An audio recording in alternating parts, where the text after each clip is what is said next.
करना चाहेंगे, मैनिपुलेट करना चाहेंगे तो ये वो आपको करने नहीं देगा।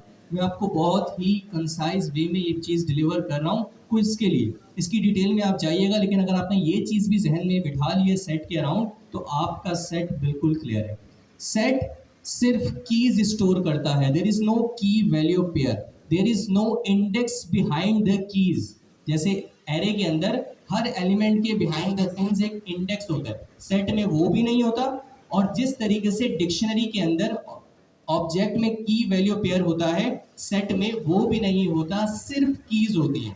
और दूसरी चीज, ये चेंजेबल भी है, अनचेंजेबल भी है, ये म्यूटेबल भी है और अनम्यूटेबल भी है एट द सेम टाइम। भाई बेवकूफ बना रहे हो, कैसे एट द सेम टाइम दोनों प्रॉपर्टीज ये होल्ड करता है? तो मेरे प्यारे दोस्तों, set as a whole on its own as a data structure is mutable. वो अपने अंदर नई कीज ऐड करने भी देता है using the methods that it provides, like add, like remove, like discard, like update, और हमने एक और भी अपडेट का पढ़ा था। लेकिन इम्यूटेबल कब है भाई फिर, और अनचेंजेबल भी कब है भाई?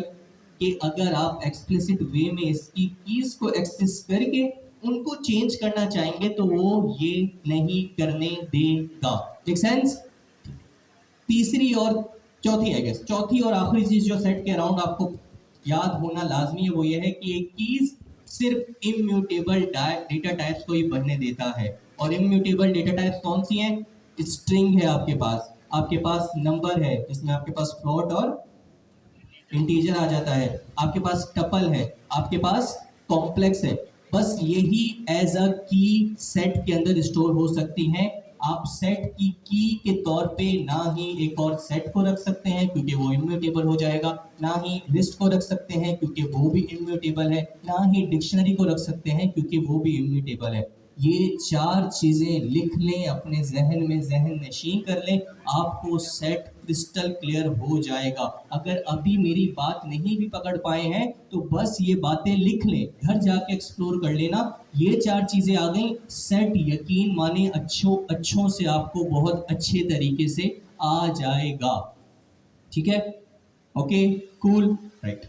अब आगे चलते हैं मेरे प्यारे दोस्तों, और I guess that's all there is to it. थोड़ा सा एक्सप्लोर, बस बाकी वो आप देख लेना। सेट के अराउंड ऐड का मेथड था, अपडेट का भी था, एक थोड़ा सा कॉम्प्लेक्स अपडेट था, वो भी हमने देखा था वो किस तरीके से वर्क करते हैं और क्या चीज़ें। ठीक है भाई, अब आगे चलते हैं। और हमने मॉड्यूल्स एंड फंक्शंस पढ़े थे। मॉड्यूल्स एंड फंक्शन, जिस तरह मैंने आपको बताया था, आप नेक्स्ट जेएस के बैकग्राउंड से आ रहे हैं, आपको पता है यूआई को आप एक ही पेज के अंदर पूरी बना नहीं देते थे, या एक ही कंपोनेंट के अंदर पूरी मैप नहीं कर देते थे। आप अपने कंपोनेंट्स को ब्रेक करते थे डिफरेंट यूआईज के अंदर, कि भाई ये मेरा इनपुट है, ये मेरा नेव बार है, ये मेरा साइड बार है, और किसी एक पेज में उन सबको इनकैप्सुलेट करते थे और अपना एक्चुअली यूआई डिलीवर करते थे। वो यूआई थी। अभी जो आप काम कर रहे हैं वो थोड़ा प्रोग्रामिंग लेवल है, वो थोड़ा टर्मिनल स्कोप है कि हम अपना काम टर्मिनल पे चला रहे होते हैं। तो भाई अब क्या कर सकते हैं, अभी हमारी लॉजिक बहुत बड़ी हो सकती है, तो हम क्या कर सकते हैं, अपनी लॉजिक को ब्रेक डाउन कर सकते हैं इनटू स्मॉलर चंक्स या इनटू स्मॉलर फंक्शनैलिटी। कि अगर कैलकुलेटर बना रहा हूं तो ऐड का फंक्शन अलग एक फाइल में रख दिया, मल्टीप्लिकेशन का अलग रख दिया, डिवीजन का अलग रख दिया, मॉड्यूलस का अलग रख दिया, रिमाइंडर का अलग रख दिया, सो ऑन। तो मेरे प्यारे दोस्तों, यही तरीका था कि आप क्या करते हैं, अपनी कोड को ह्यूमन, अच्छा अगेन इससे पाइथन के ऊपर कोई फर्क नहीं पड़ रहा, या it doesn't change the way it works. Okay, उसका तो काम यही है, आपने उसको कोड देना, उसने चला देना है। ये आपके लिए, अगर आप मॉड्यूलर वे में लेके चल रहे हैं तो ये आपकी आसानी के लिए, आपके फेलो डेवलपर्स के लिए आसानी है। और जब आपका प्रोग्राम स्केल करेगा, मतलब बड़ा होगा, उसका जो कोड बेस है उसकी लाइन मिलियंस के अंदर चली जाएगी, तो अगर वो एक ही फाइल में होगा तो आपके लिए मुश्किल होगा डिबग करना, उसको देखना, उसको इंटरप्रेट करना। इसके बरक्स आप क्या करते हैं, आप अपनी डिफरेंट फाइल्स बनाते हैं और डिफरेंट कोड वहाँ पे रखते हैं, और आपकी जो एक मेन फाइल होती है वहाँ पे आप तमाम कोड को इंपोर्ट करते हैं और वहाँ पे रन करते हैं। Easier for you to debug, easier for growth, scalability के लिए आसान है, और आपके फेलो डेवलपर्स के लिए भी आसान हो जाता है, क्योंकि हो सकता है eight the same time different लोग एक ही फीचर पे काम कर रहे हो। तो आप क्या करते हैं कि भाई ये इस फीचर का ये स्मॉलर पोर्शन में एक अलग फाइल के अंदर मेंटेन कर रहा हूँ, I be working on this file and you at the same time will be working on the separate file जो कि एक ही फीचर के साथ इंटरलिंक है। Make sense? कूल। तो ये था पूरा मॉड्यूल का आपके पास नक्शा पीछे जो था। अब मॉड्यूल बहुत सारे तरीके के होते हैं, सही है। जिस तरीके से हम पैकेज बहुत तरीके से होते हैं टाइपस्क्रिप्ट के अंदर, there are some built in packages, कुछ थर्ड पार्टी पैकेजेस थे, सही है। उसी तरीके से मॉड्यूल भी थर्ड पार्टी भी होते हैं, बिल्ट इन भी होते हैं और कस्टम भी होते हैं। आप खुद बनाएं अपनी फाइल के अंदर अपनी फंक्शनैलिटी, आप बिल्ट इन फंक्शनैलिटी यूज कर लें। जैसे मैथ का हमने मॉड्यूल देखा था जिसके अंदर आपके पास पाई मौजूद था, जिसमें आपके पास स्क्वायर रूट मौजूद था और भी बहुत सारे थे। और या आप नम पाई की तरह एक थर्ड पार्टी मॉड्यूल इंस्टॉल कर सकते हैं। क्यों हो सकता है भाई आपको नम पाई की फंक्शनैलिटी अचीव करनी हो अपने सिस्टम के अंदर, तो रादर देन री इन्वेंटिंग द व्हील कि फ्रॉम स्क्रैच आप दोबारा वो पूरी फंक्शनैलिटी लिखें, आप एक बना बनाया मॉड्यूल यूज कर लेते हैं जो आपके यूज केस को पूरा कर रहा होता है। तो ये था मकसद। पीछे आ जाना मेरे प्यार भाई। ये यूजर डिफाइन मतलब कस्टम, ठीक है। आप अपना मॉड्यूल बनाए। आ जाओ आ जाओ आ जाओ। ये इंस्टॉलेशन पिप इंस्टॉल आपने देखा था, आ जाओ आई गेस आ जाओ। अच्छा, एक मॉड्यूल से आप मल्टीपल चीज़ें एक्सपोर्ट कर सकते हैं और मल्टीपल चीज़ें फिर उस मॉड्यूल से इंपोर्ट भी कर सकते हैं। आप अपने वेरिएबल्स, अपने फंक्शन, अपनी डिक्शनरी, अपने लिस्ट, अपने नंबर्स, कॉम्प्लेक्स कुछ भी एक्सपोर्ट कर सकते हैं और दूसरी फाइल के अंदर इंपोर्ट कर सकते हैं। But usually most of the time हम क्योंकि फंक्शनल पैराडाइम में काम कर रहे होते हैं, फंक्शंस बना रहे होते हैं, तो यूजुअली आप अपने फंक्शंस ही एक्सपोर्ट और इंपोर्ट कर रहे होते हैं। But there is no hard rule कि आप सिर्फ फंक्शन ही कर सकते हैं, आप अपने वेरिएबल्स भी डिफरेंट फाइल में रख के इंपोर्ट कर सकते हैं। Same goes for other data types. Okay, आ जाओ भाई। हाँ सर, आ जाओ नीचे आ जाओ। ये इनको मैंने दिया था, ये रहने दो भी। इसके बाद अच्छा, ये किसने पढ़ा pass by value pass by reference? Hand raise करो भाई। नहीं करा तो कोई मसले की बात नहीं, इसने किया वो तो कम से कम बताए। यहां से pass by value pass by reference, ठीक है। देखिए एक चीज़ आपको याद नहीं रहा, कोई मसला नहीं, लेकिन अगर मैंने आपको ये पूरी फाइल पढ़ाई थी, अगर आपने इसको रिव्यू भी किया होता ना, तो आपको ये वाला टॉपिक दिख जाता कि यार मुबशिर ने ये पढ़ाया था, ये क्या चीज़ आ रही है, दिख नहीं है, ये मुझे समझ नहीं आ रही। क्यों? क्योंकि ऑब्वियसली समझती नहीं, क्योंकि मैंने पढ़ाया नहीं होगा। तो आपने खुद इसको एक्सप्लोर क्यों नहीं किया? मैं मान लेता हूँ मैंने बोला था pass by value pass by reference हो सकता है, मैंने उसके ऊपर बड़ा अर्ज नहीं किया हो, मैंने उसके ऊपर बहुत ज़्यादा फोकस नहीं दिया हो, तो आप भूल गए हो, मैंने बार बार रिपीट नहीं किया हो। लेकिन ये तो पता है ना कि मैंने ये जो शीट थी, एट्थ स्टेप है ये मैंने पढ़ाया था। तो घर जाके आपका ये फर्ज बनता था कि आप इसको रिवाइज करें। तो जब रिवाइज कर रहे थे तब तो ये ब्लॉक सामने से गुजरा ही होगा ना कि यार, तो ये आई गेस ये इम्पैक्ट मुझे दे रहा है कि you guys didn't even revise step 8। Okay, so again देखिए, मेरा इनका या किसी और का कुछ नहीं जाता, मैं हर बार ये रिपीट करता हूँ आपके लिए। माशाल्लाह you guys are mature enough, आपके आप ऊपर रिस्पॉन्सिबिलिटीज़ हैं। There is no 2 years old guy जो यहाँ पे बैठा हुआ है या कोई प्राइमरी का स्टूडेंट बैठा हुआ है जिसको अभी तक यही समझ नहीं आया है कि भाई रिस्पॉन्सिबिलिटी का मतलब क्या होता है। अगर आप यहाँ बैठे हुए हैं तो यकीनन आप माशाल्लाह दाढ़ी भी है, मूछें भी है, आप पहले रिस्पॉन्सिबल हैं। आप अपने बहुत कीमती वक्त में से कुछ वक्त इस प्रोग्राम को, इस कोर्स को डेडिकेट कर रहे हैं। क्यों? क्योंकि एट द एंड आप इससे कुछ आउटपुट निकालना चाहते हैं, एक्सट्रैक्ट करना चाहते हैं। अगर आप ऐसे ही आ रहे हैं तो अभी तक आई गेस आप मेच्योर हुए ही नहीं है। आपकी दाढ़ी बढ़ गई है लेकिन अभी तक आपकी अकल नहीं, आप शऊरी तौर के ऊपर बड़े नहीं हुए। दाढ़ी तो बढ़ती है भाई, अब ऑर्गन से क्या कर सकते हैं, सही है। तो मेरे प्यारे दोस्तों, कोशिश करें कि अगर अपना आप टाइम दे रहे हैं तो उसको फिर मीनिंगफुल भी बनाएं, उसको एट द एंड फ्रूटफुल भी बनाएं। इस एम के साथ बनाएं कि यार ये सिर्फ हफ्ते के मैं 3 घंटे नहीं दे रहा, 1 साल के बाद ये 3 घंटे पता नहीं कितने घंटे बनते हैं और मैं इसको अच्छे से यूटिलाइज करके अपनी फैमिली को बेटर फ्यूचर दे सकता हूँ। इंटरेस्ट में मैं दे सकता हूँ, मैं देख रहा हूँ, आप दे सकते हैं। आप में से ही एक स्टूडेंट खड़ा हुआ है अभी, हमारी फैकल्टी का पार्ट भी बना है और भी रिसेंटली उसने एक मल्टीनेशनल कंपनी के अंदर as a front end engineer placement भी हासिल कर ली है। ये मैं नहीं बोल रहा कि कर लेगा, कर ली है और अभी कुछ दिन में उसकी ज्वाइनिंग भी है। तो अगर वो कर सकता है तो आप क्यों नहीं कर सकते भाई? उसने वक्त को गनीमत जाना, उसने try to get the most out of it का जो एक क्या कह सकते हैं बात हम सुनते हैं ना उसने वाकई उस चीज़ के ऊपर वर्क किया और इंशाल्लाह आप देखिएगा आप वो रिसेंट कुछ दिनों के अंदर ज्वाइन कर लेगा। आपको उनसे मिलवाएंगे भी, अभी नहीं जल्द मिलवाएंगे, लेकिन मैं आपको बता रहा हूँ। और इसी तरीके से और भी बहुत सारे एग्जाम्पल्स मेरे पास हैं। ये वो है जो मेरे सामने की एक बात है। तो आप भी कोशिश करें कि भाई पढ़ लें, क्योंकि ये फील्ड जो है ना, ये दूसरी फील्ड्स को जल्द, पाकिस्तान थोड़ा कुछ अरसे पीछे चल रहा होता है, लेकिन जल्द ही ये डिफरेंट फील्ड्स को टाटा बाय बाय कर देगी।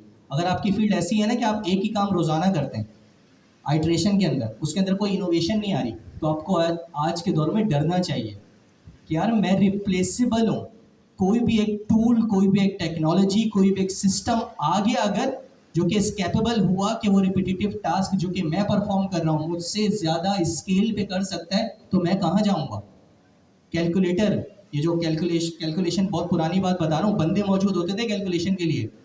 जब से कैलकुलेटर आया ना, टाटा बाय बाय हो गया। हो सकता है आप इससे कनेक्ट ना कर पाए क्योंकि बहुत ही पुरानी बात है, लेकिन अभी भी अगर आपकी ऐसी फील्ड है, मैं किसी पे स्पेसिफिक नहीं जा रहा, अगर आपकी ऐसी फील्ड है जिसमें कोई इनोवेशन नहीं है, आप एक ही काम रोजाना जाके करते हैं, आंखें बंद भी हो तब भी आप कर लेंगे, तो आप रिप्लेसेबल है। और कोई सॉफ्टवेयर, कोई टेक्नोलॉजी आके आपसे बहुत अच्छे तरीके से वो काम परफॉर्म कर सकती है। आप दिन में अगर वो काम 10 बार करते हैं, वो 1 लाख, 2 लाख, 3 बार, 3 लाख बार करने की सलाहियत रखती होगी।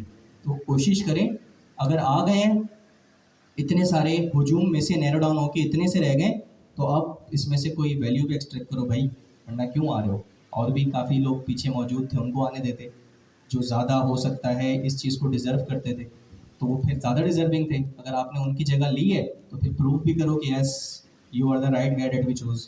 सो कोशिश कीजिएगा, इसको जाके देखें, pass by value, pass by reference, again मैं नहीं पढ़ाऊंगा, ये आपके लिए है और आप ही इसको एक्सप्लोर करेंगे। फंक्शंस हमने देखा था, फंक्शंस फंक्शंस क्यों होते हैं, फंक्शन इसलिए होते हैं कि भाई आप अगर एक काम बार बार कर रहे हैं, तो अगर आपने उसका कोड बार बार लिखना है, तो क्यों ना उस पूरे फंक्शन को मैं एक बार बना दूं, मतलब उस कोड को फंक्शन से इनकैप्सुलेट कर लूं और उसको रख दूं, फिर जब भी वो फंक्शनैलिटी मुझे अचीव करनी हो, मैं उसको इन्वोक करूं, बस उस फंक्शन का नाम इन्वोक करूं और वो अपनी फंक्शनैलिटी को आके एग्जीक्यूट कर दे।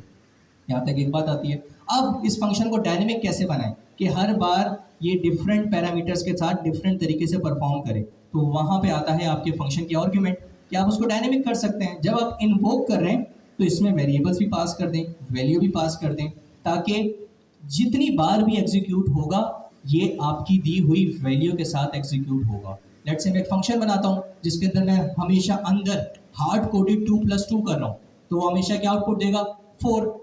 तो समझ तो आएगा, लेकिन इतनी ज़्यादा मैं वैल्यू एक्सट्रैक्ट नहीं कर पा रहा। लेकिन वही अगर ये जो दो वेरिएबल मैं 2+2 करवा रहा हूँ, ये मैं एज पैरामीटर ले लूँ, तो अब क्या होगा, जब मैं उसको इन्वोक कर रहा हूँ मैं डिफरेंट वैल्यूज पास कर सकता हूँ। मैं कभी 4 पास कर दूंगा, कभी 10 पास कर दूंगा, कभी 12, कभी 19। तो वो हर बार मुझे on the basis of my input separate और डिफरेंट आउटपुट जनरेट करके देगा। तो यहाँ मैं ज़्यादा वैल्यू एक्सट्रैक्ट कर रहा हूँ। तो यहाँ पे आता है आपके आर्ग्यूमेंट का असल काम। अब हमने देखा था भाई, आर्गुमेंट पास करने के लिए बेतहाशा तरीके थे, मुझे आज तक याद नहीं हुए, आपसे भी मैं एक्सपेक्ट नहीं करता कि आप याद करें। आप बस कॉन्सेप्ट बिठा लें कि यार वो सिंगल स्टैटिक क्या करता था, सही है, वो डबल स्टैटिक क्या करता था। तो अगर आपको याद हो कि भाई सिंगल स्टैटिक यही करता था, if you have nth number of argument that you can pass to your function, और आपको नहीं पता कितने फंक्शन के पैरामीटर में पास कर सकता हूँ। अच्छा, उससे पहले ये देख लेते हैं, एक पहले वाला देख लेते हैं, सीक्वेंस वाइज चलते हैं वरना आप खो जाएंगे। सबसे पहले आता है कीवर्ड आर्ग्यूमेंट। कीवर्ड आर्ग्यूमेंट यही था कि जब आप फंक्शन को इन्वोक करते हैं, तो जो आपका सीक्वेंस होता है वो बड़ा मैटर करता है कि जहाँ आपने ऊपर नेम पास की है और सेकंड एज पास की है, तो नीचे भी जो आप वैल्यू देंगे वो पहले को ही लगेगी, दूसरी को ही लगेगी। लेकिन आप तो अगर थोड़ी सी फ्लेक्सिबिलिटी चाहते हैं, आप चाहते हैं कि यार सीक्वेंस मैटर ना हो, मैं की दूं और वैल्यू बताऊं, वो ऊपर देखिए भाई की किसके साथ मैच कर रही है, वो उस पर जाके वो वाली वैल्यू लगा दें, तो आप ये कीवर्ड आर्ग्यूमेंट को इस्तेमाल कर सकते हैं। थोड़ा स्क्रॉल करना है यार, तो आप थोड़ा सा स्क्रॉल ऊपर ऊपर ऊपर ऊपर थोड़ा सा नीचे नीचे नीचे नीचे नीचे, इसकी एग्जाम्पल पे हाँ, यहाँ आप देख सकते हैं कि प्रिंट इन्फो को आप देखें, print info is a message, सही है, print info is a function, sorry. अब ये अगर आप ऊपर देखें तो ये नेम और एज एक्सपेक्ट करते हैं। अब वैसे तो जब मैं नीचे पास करूंगा तो मुझे नेम की वैल्यू पहले देनी होगी, तो वो ऊपर नेम को जाके लगेगी, और एज की वैल्यू बाद में देनी पड़ेगी, तो वो एज को जाके लगेगी। लेकिन यहाँ पे कीवर्ड आर्गुमेंट की मदद से मैंने एज और नेम को क्या कर दिया, उनकी पोजीशन को रिप्लेस कर दिया, क्योंकि अब वो वैल्यू की बेस के ऊपर मेरे पैरामीटर सेट नहीं कर रहा, वो यहाँ से की पकड़ रहा है और ऊपर देख रहा है कि की कौन है, तो यहाँ से वो एज पकड़ेगा और वो उधर एज को जाके लगा देगा। हालांकि सीक्वेंस अलग है, यहाँ पे वो पहले है बाद में, और नीचे ये बाद में और वो पहले, और नीचे फिर जब मैं नेम पास करूंगा ऊपर देखेगा कि भाई अच्छा नेम यहाँ पे है, उसको जाके लगाएगा। ये था आपका कीवर्ड आर्गुमेंट। अब जल्दी जल्दी नीचे आ जाओ भाई, मैं ज़्यादा टाइम नहीं लूँगा इसमें। डिफ़ॉल्ट आर्गुमेंट, अगर आप चाहते हैं कि भाई अगर यूज़र वैल्यू दे तो उसकी वैल्यू कंसीडर करेंगे, नहीं दे तो मैं पहले ही एक डिफ़ॉल्ट वैल्यू सेट कर रहा हूँ, जरा उसको हाईलाइट करना ऊपर, 35। हाँ, जैसे अगर इस प्रिंट इन्फो में यूज़र एज नहीं पास करता तो उसकी डिफ़ॉल्ट एज क्या जाके लगेगी 35, और अगर पास करता है तो जो पास कर रहे हैं उसको कंसीडर करना, दैट्स ऑल। नीचे आ जाओ भाई। पोजीशनिंग, पोजिशनल ओनली आर्ग्यूमेंट, अगर आप चाहते हैं कि भाई नहीं वो कीवर्ड आर्ग्यूमेंट जो भी हमने सबसे पहले देखा था वो वर्क ना करे, position really matters for me, कि जो मैं फंक्शन बनाते हुए आर्ग्यूमेंट में बता रहा हूँ नीचे जब मैं वो पैरामीटर पास कर रहा हूँ तो उसी सीक्वेंस के अंदर दूँ, तो आप क्या कर सकते हैं, आप अपने उन आर्ग्यूमेंट जिनकी पोजीशन बड़ी मैटर करती है आपके लिए, ऊपर जब आप फंक्शन बना रहे हैं उन तमाम वेरिएबल को डिफाइन करने के बाद कॉमा देंगे और फॉरवर्ड स्लैश लगाएंगे। इसका मकसद ये है कि भाई इस फॉरवर्ड स्लैश से पहले जितने भी वेरिएबल आए ना, वेरिएबल से मुराद मेरी आर्ग्यूमेंट्स है, जितने भी आर्ग्यूमेंट्स आए जब इनको फाइनली पास किया जाएगा फंक्शन इन्वोकेशन के टाइम, तो इनका पोजीशन ऐसे ही रहनी चाहिए है। एक्स हमेशा पहले आएगा, वाई बाद में आएगा। ऐसे नहीं हो सकता कि कोई वाई पहले पास कर दे और एक्स बाद में पास कर दे। तो आप देख सकते हैं ये एक चीज़ कमिट आउट हुई है सबसे नीचे। हमने क्या कोशिश की है कि अगर आप एक्स या वाई पहले देने की कोशिश करेंगे ना, सिर्फ एक्स से पहले वाई देने की कोशिश करेंगे on the basis of keyword argument, ये आपको एरर देगा। ये देखेगा कि भाई इन वेरिएबल से पहले फॉरवर्ड स्लैश लगा हुआ था, तो ये कीवर्ड आर्गुमेंट के तौर पे आप पास नहीं कर सकते, ये पोजीशन होल्ड करते हैं और इनकी पोजीशन मैटर करती है। हाँ, उस फॉरवर्ड स्लैश के बाद जितने भी आपके फर्दर पैरामीटर या आर्गुमेंट होंगे आप उनको कीवर्ड पैरामीटर के तौर पे पास कर सकते हैं। अच्छा, एक और वोकैबुलरी, कीवर्ड और आर्गुमेंट आप इंटरचेंजेबली इस्तेमाल कर सकते हैं। भले आप जब फंक्शन बना रहे हैं उसके अंदर जो आप पास कर रहे हैं आप उसको पैरामीटर बोल लें या आर्गुमेंट बोल लें, और जब आप इन्वोक कर रहे हैं तब जो पास कर रहे हैं उसको पैरामीटर या आर्गुमेंट बोलते हैं। इट डजेंट रियली मैटर, ठीक है।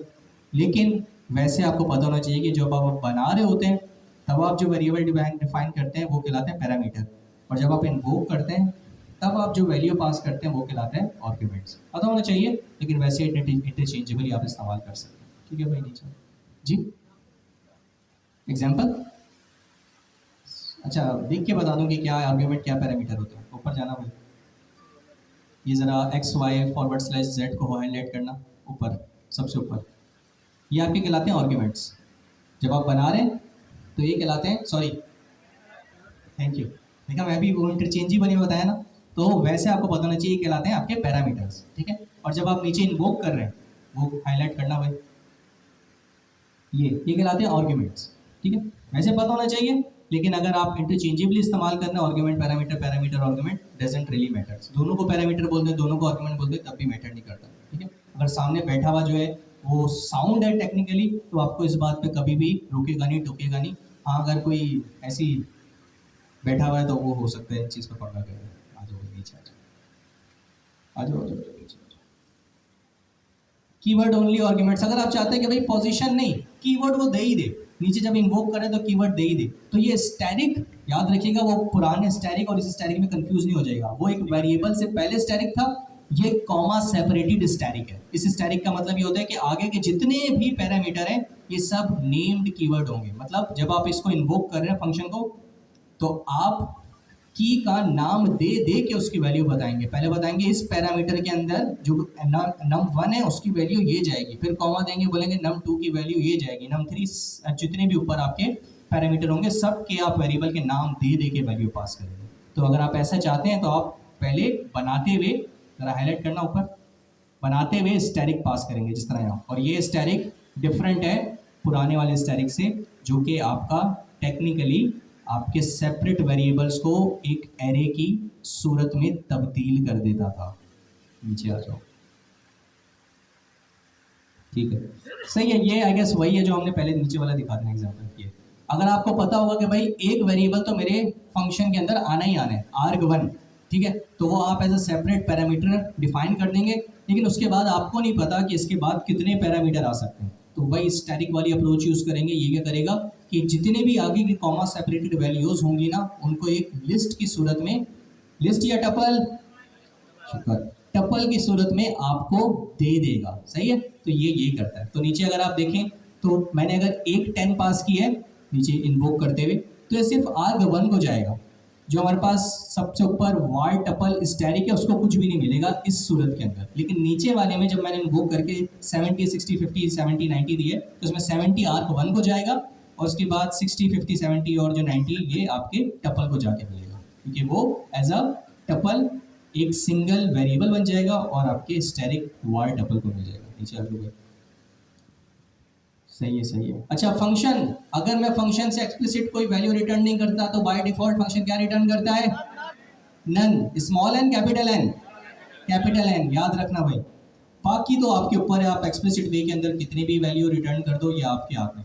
अच्छा, एक मजे का सवाल याद है, मैंने बताया नहीं है, लेकिन वैसे ही आप लोग के मैं अप्रोच देखना चाहता हूँ कि आप इसको कैसे आंसर करेंगे। यहाँ से पूछ लेता हूँ, आप बच्चे, जी आप खड़े हो, फौरन खड़े हो जाया करो ताकि मैं बता दूँ। आप बैठ जाओ पीछे वाले। अगर मैं एक फंक्शन से 2 बार चीज़ें रिटर्न करूँ, लेट से मेरा फंक्शन था, मैंने उसमें बोला भाई रिटर्न 1, फिर उसी के अंदर बोल दिया रिटर्न 2, तो क्या ये सही है? मेरी बात समझ पाए? मैंने एक बार लिखा रिटर्न 1, फिर नीचे वाली लाइन में आया और बोला रिटर्न 2, क्या ये सही है? क्यों? कौन बोलता है ये सही है? कौन बोलता है ये गलत है? बिल्कुल ये गलत है। तो जैसे ही आप फंक्शन से रिटर्न कुछ कराते हैं, फंक्शन के जो स्टेट होती है वो ब्रेक हो जाती है, उसके नीचे कुछ चलेगा ही नहीं। तो जब आपने बोला रिटर्न 1, तो समझे रिटर्न 1 हो गया, उसके बाद आप नीचे 100 लाइन भी लिख दें, वो कंसीडर नहीं की जाएगी, क्योंकि जो आपने बोल दिया कि भाई फंक्शन यहाँ से रिटर्न हो जाओ, तो नीचे आप कुछ भी दें, it doesn't really matter. Thank you so much, जज़ाकल्लाह। वो आप देखना, ये मेरा सेकंड सवाल था। जावा स्क्रिप्ट के अंदर एरर नहीं आता, टाइप स्क्रिप्ट के अंदर एरर नहीं आता, वो बस क्या करता है उसको फेड आउट कर देता है, वो दिखाता नहीं है। लेकिन आप अगर पाइथन में ही करेंगे तो आप बताएंगे कि एरर आएगा कि नहीं आएगा, क्योंकि इसके लिए आपको एग्जीक्यूट करना पड़ेगा और फिर आपको इसका आंसर पता चलेगा। ठीक है, ठीक है। इसके बाद आपके पास आता है लैम्डा फंक्शन। ठीक है, क्या हो गया भाई, इतनी मैंने खतरनाक नॉलेज तो नहीं ट्रांजिशन कर दी। एनीवेज, अच्छा मैं बताऊं, अच्छा आपस में बात कर, मुझसे पूछो तो भाई मैं नहीं बताऊंगा, क्या देखो। अच्छा, लैम्डा फंक्शन, लैम्डा फंक्शन में लास्ट क्लास में पढ़ा था, कुछ नहीं है, फंक्शन टाइप स्क्रिप्ट में पढ़ा था और एरो फंक्शन भी पढ़ा था। समझो ये एरो फंक्शन है, एक क्लीन और concise way to define your function.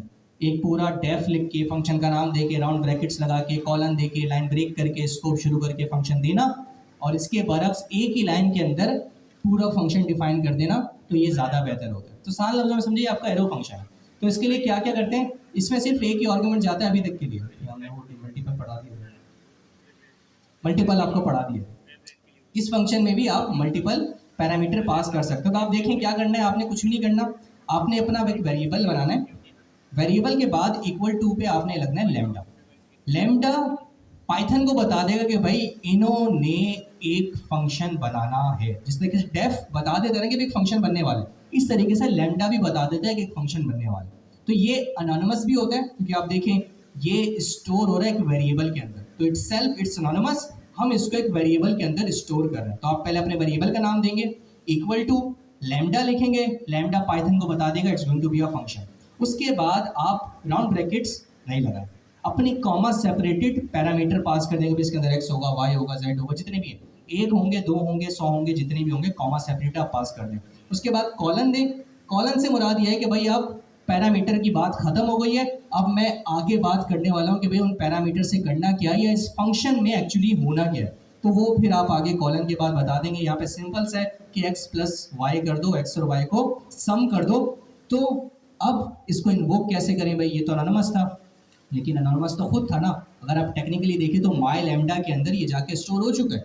तो जब भी आपको ये लैम्डा की फंक्शनलिटी अचीव करनी होगी तो आप माई लैम्डा को इन्वोक करेंगे, उसके अंदर अपने पैरामीटर पास करेंगे और आपका काम हो जाएगा। अगेन याद रखिए कब इसको इस्तेमाल करें, जब आपकी फंक्शन जो हो वो रिलेटिवली सिंपल हो, उसके अंदर एक ही काम हो रहा हो, सिंपल सी वैल्यू रिटर्न हो रही हो। जैसे यहाँ पे आप देखिए मैंने रिटर्न का एक्सप्लिसिट वे में कीवर्ड यूज नहीं किया, वो खुद ही उसको पता है यार ये सिंगल लाइन एक्सप्रेशन है, एक्स और वाई को लेना है, इनको प्लस करना है और इसको रिटर्न भी कर देना। ये एक लाइन में देखिए क्या क्या कर रहा है, ना डेफ लगाना पड़ा, ना पैरामीटर के अराउंड राउंड ब्रैकेट्स लगाने पड़े, ना कॉलन के बाद लाइन को ब्रेक करके नीचे लाना पड़ा जो कि वैसे फंक्शन में लाजमी है, और ना ही जब रिटर्न करना था तो रिटर्न का कीवर्ड एक्सप्लिसिट वे के अंदर लिखना पड़ा। लेकिन याद रखिएगा जब आपके ऐसे स्मॉल यूज केसेस हों, ऐसे स्मॉल फंक्शंस हों, तब तो लैम्डा कारआमद है। कोई बड़े जिनके अंदर वेरिएबल बन रहे हों, डिफरेंट चीज़ें हो रही हों, उसके लिए आप डेफ वाला तरीका इस्तेमाल कीजिएगा, ये नहीं चलेगा। Make sense?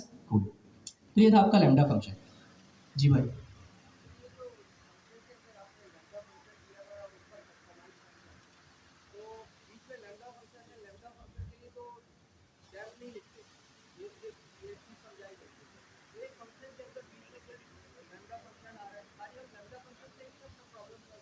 जो कुछ फंक्शन होते हैं जिन वो मैं बताता हूँ आपको।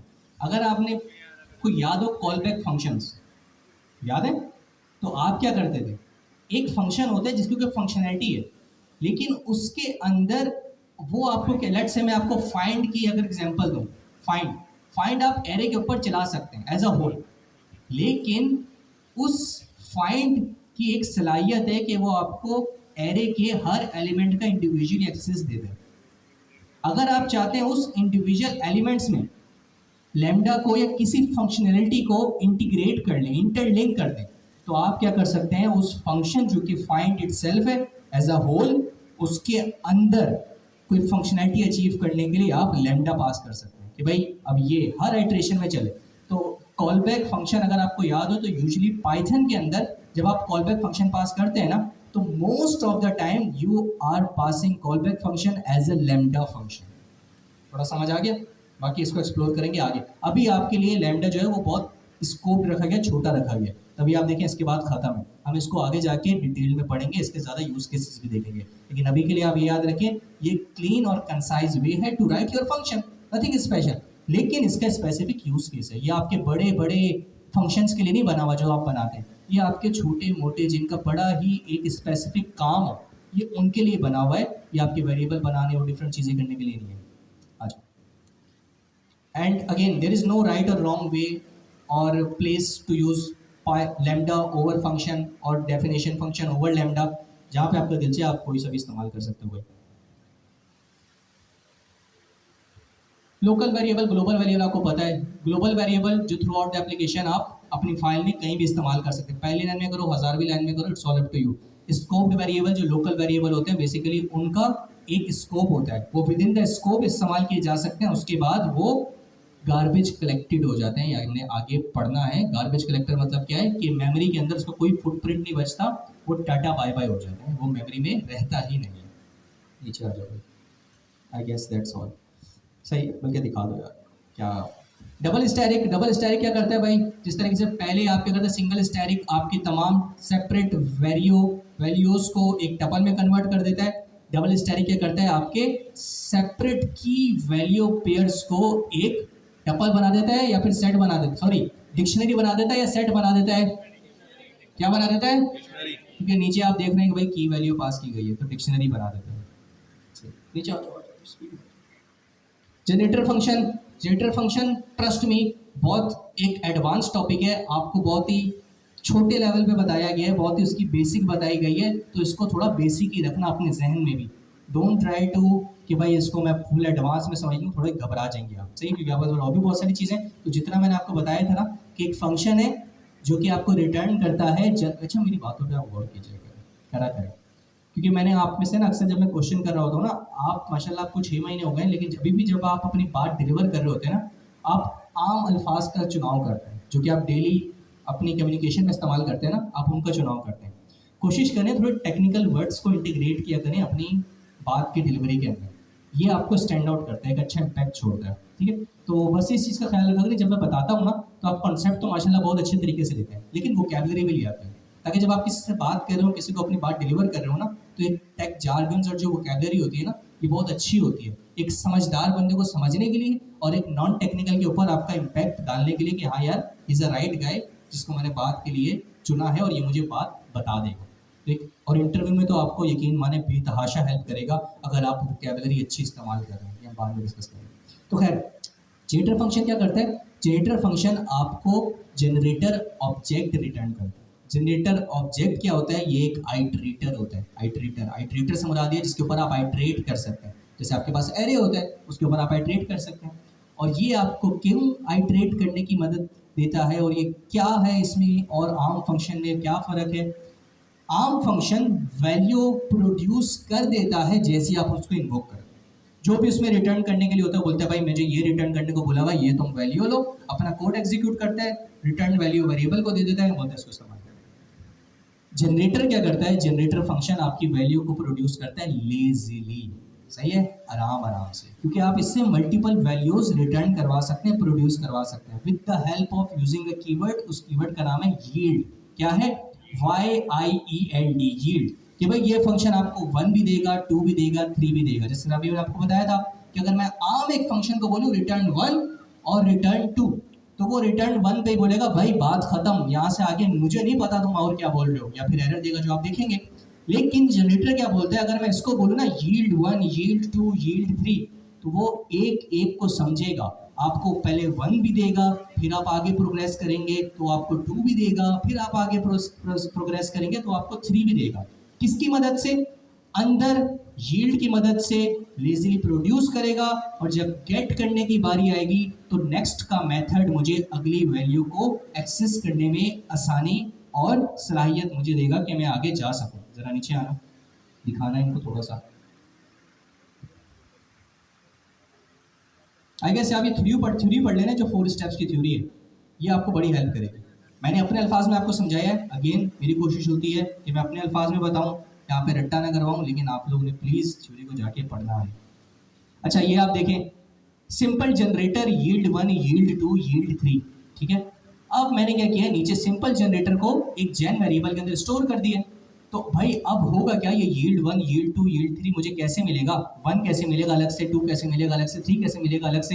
तो मेरे प्यारे दोस्तों नीचे आप देखें, इसके ऊपर मैंने फॉर का लूप चला दिया। अच्छा, जब फॉर लूप चला देते ना जनरेटर फंक्शन, जनरेटर ऑब्जेक्ट के ऊपर जो मैंने आपको बताया ये फंक्शन रिटर्न करता है, या फिर आइटरेटर के ऊपर, तो ये बिहाइंड द सीन नेक्स्ट को खुद ही कॉल कर रहा होता है। यहाँ पे आप कहीं नेक्स्ट का मेथड देख नहीं रहे होंगे, क्योंकि जब आप फॉर अपने जनरेटर फंक्शन के ऊपर चलाते हैं तो ये खुद ही हर आइटरेशन में आपके फंक्शन के ऊपर नेक्स्ट का मेथड कॉल कर रहा होता है, इसलिए भी आपको नेक्स्ट दिख नहीं रहा। तो होगा क्या, आप देख सकते हैं फर्स्ट आइटरेशन में 1 मिला, सेकंड आइटरेशन में 2 मिला, थर्ड आइटरेशन में 3 मिला। हालांकि था क्या, एक फंक्शन था, लेकिन तभी मैंने आपको बता दिया था कि generator function is not just a function, ये एक फंक्शन ऑब्जेक्ट है जो कि एक आइटरेटर है, तभी आप इसके ऊपर फॉर का लूप चला सकते हैं। Make sense? अब नीचे आ जाओ भाई, अब जरा नेक्स्ट तो दिखाएं। दूसरा तरीका ये कि अगर आप फॉर लूप के थ्रू नहीं करना चाहते, एक्सप्लिसिट वे में खुद ही वैल्यू को गैदर करना चाहते हैं, तो आप हर बार उसके ऊपर नेक्स्ट नेक्स्ट नेक्स्ट का मेथड इन्वोक करें। वो फर्स्ट टाइम 1 देगा, 2 देगा, 3 देगा। जब 3 दे देगा उसके बाद अगर आपने इसके ऊपर नेक्स्ट चलाया तो क्या होगा? एरर आएगा, बिकॉज इट्स एग्जॉस्टेड। जितनी भी वैल्यू यील्ड थी वो इसने प्रोड्यूस करके आपको दे दी। अब अगर आप इसके ऊपर नेक्स्ट चलाएंगे तो ये आपको एरर देगा, याद रखिएगा, एरर देगा। Make sense ji? 1 to 3 तक तो आपको देगा, 1 भी देगा, 2 भी देगा, 3 भी देगा। हाँ हाँ, आप ऊपर वेरिएबल बनाए, उसके अंदर वैल्यू स्टोर करें, पास कर दें, मसला नहीं। वो तो इम्प्लीमेंटेशन है, एक्चुअल वैल्यू उसके अंदर कोई भी पास कर दो, सही है। I guess that's all. नीचे आ जाओ। Recursive function, I guess recursive function is one of my most, क्या कह सकते हैं, फेवरेट टॉपिक, जो मैं पढ़ाना ही बड़ा मजे से पढ़ाता हूँ मैं। याद रखिएगा, रिकर्सिव फंक्शन तब आप इस्तेमाल करते हैं जब आप इस लेवल पे आ जाते हैं। आप यकीन माने, अपने फेलो डेवलपर्स जितने भी लोग बनाते हैं ना कोड प्रोजेक्ट, जो भी बना रहे हैं, मैं लिख के दे रहा हूँ, 6 महीने हो गए, जिसने भी जो भी प्रोजेक्ट बनाया ना उसने रिकर्सिव फंक्शन इस्तेमाल नहीं किया होगा। उसको समझ ही नहीं आता होगा कि अभी इसका इस्तेमाल करना है कब नहीं करना। वो आराम से अपने लूप बनाता होगा, एरे बनाता होगा, डिफरेंट इस तरह की चीज़ें करता होगा। ये आप तब करते हैं जब आपको वाकई पता चलता है यार कब इसका ये जमा के यूज़ केस है, इसको यहाँ पे इस्तेमाल करना है। तो अपना एक एम बना लें कि आपको ये इस्तेमाल करना है, लेकिन ऐसे नहीं बस इस्तेमाल कर देना, वाकई एक पॉइंट बनाना है कि यार यहाँ पे इस्तेमाल करना चाहिए और फिर वहाँ पे करें। ये जनरेटर भी एक ऐसी चीज़ है और ये रिकर्सिव फंक्शन भी ऐसी चीज़ है कि जब आप ये इस्तेमाल करने लग जाए ना, तो मेरी बात रख लेना, आप एक अच्छे, बल्कि नहीं बहुत अच्छे डेवलपर बन चुके हैं। आपको पता है ये कब इस्तेमाल करें। ये हर किसी के बस की बात नहीं, इनको ऐसे ही अपने प्रोग्राम में इस्तेमाल कर लेना और ना ही करना चाहिए। It is a very specific use case to utilize these functionalities. और जब आप ये पता हो कब इस्तेमाल करना है, आपको ये चीज़ का इल्म हो जाए, बेस्ट। अच्छा, रिकर्सिव फंक्शन ये था कि फंक्शन अपने स्कोप में अपने आप को कॉल कर रहा है, लेकिन हमेशा याद रखिएगा इट्स नॉट लाइक कि मैं फंक्शन के अंदर फंक्शन को कॉल कर दूं। कुछ प्रीरिक्विजिट्स हैं जो फॉलो करनी है, जिसको मैंने बोला था बेस केस। बेस केस ये चीज़ बताता है कि भाई वरना तो फंक्शन चलता रहेगा अपने अंदर। एक फंक्शन को अगर मैं अपने अंदर ही इन्वोक कर दूं, वो तो आइट्रेशन के अंदर चलता रहेगा। तो आपने ये भी तो बताना है कि भाई कब स्टॉप करना है। तो हमेशा रिकर्सिवनेस को अचीव करने से पहले ये बता दो कि भाई कब रिकर्सिवनेस को टर्मिनेट करना है, कब ब्रेक करना है। तब ये बेस केस आता है कि आपने बता दिया कि भाई जब n 0 हो जाए ना, तो बस रिटर्न कर देना, फिर रिकर्सिव फंक्शन को अपने अंदर एग्जीक्यूट करने की जरूरत नहीं है। और नीचे आपका एक्चुअली रिकर्सिव केस आता है कि भाई कब अपने अंदर मुझे बार बार कॉल करना है।